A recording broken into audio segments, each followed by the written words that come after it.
Hello everyone, Lawrence here at Happy Bike Days with the rock machine BLIZZ INT TRL E90-297. The color is gloss grey, black, green. That's a lot of the words. That is actually all of the words.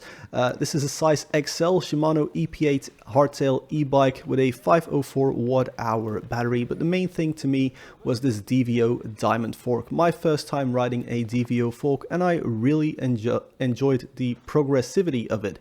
It's got, of course, that EP8 motor, and you get a 36 tooth on the front. That is combined with an 11-speed Deore setup at the back, which honestly was perfectly fine because there's a lot of e-bike power if you hit that turbo mode. You can just think of this bike as a very heavy hardtail, but you get a built-in shuttle service. Also, it's a mullet. I've been saying hardtails should be mullets for the longest time, and this bike actually does it. You get a slightly wider rear tire, but still, because the bike's heavy, I'm heavy, the rear tire pressure is fairly hard, and therefore the ride quality is of course fairly harsh.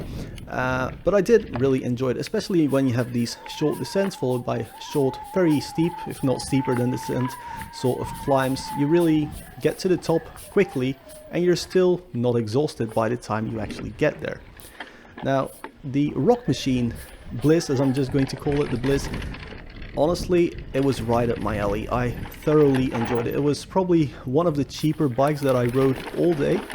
And it doesn't have that rear suspension. It's a very simple bike, but it is an e-bike and it does offer you a lot more descending for the amount of hours you spend in the saddle. And as such, you can improve quicker, you can session certain features a lot more easily, and you can take a little bit more risk by going absolutely hammering it down the hill, knowing that the motor will get you back up. To me, that's the main thing with these e-bikes. Now, again, I only had like half an hour on this bike, so I can't really say that it jumps amazingly over these tiny little rollers, or that the cornering through this very rough berm was insane, or that whatever little drop that's coming up here that doesn't have a landing was very smooth to land. You can actually even see me slow down for the next little drop.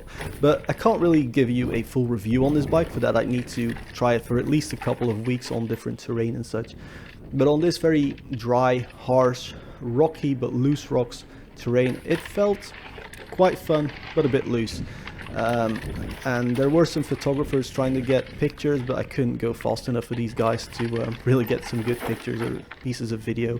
Again, me being tired, loose terrain, and it's a hardtail. You're not buying a hardtail to win races on, especially in the e-bike category. You just want a downhill bike with a motor, really. But this bike offers a lot of fun.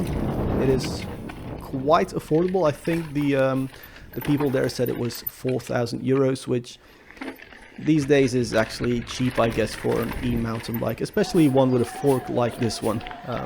The fork is basically where most of the sort of value is with this bike, and then the rest of it is in that drivetrain.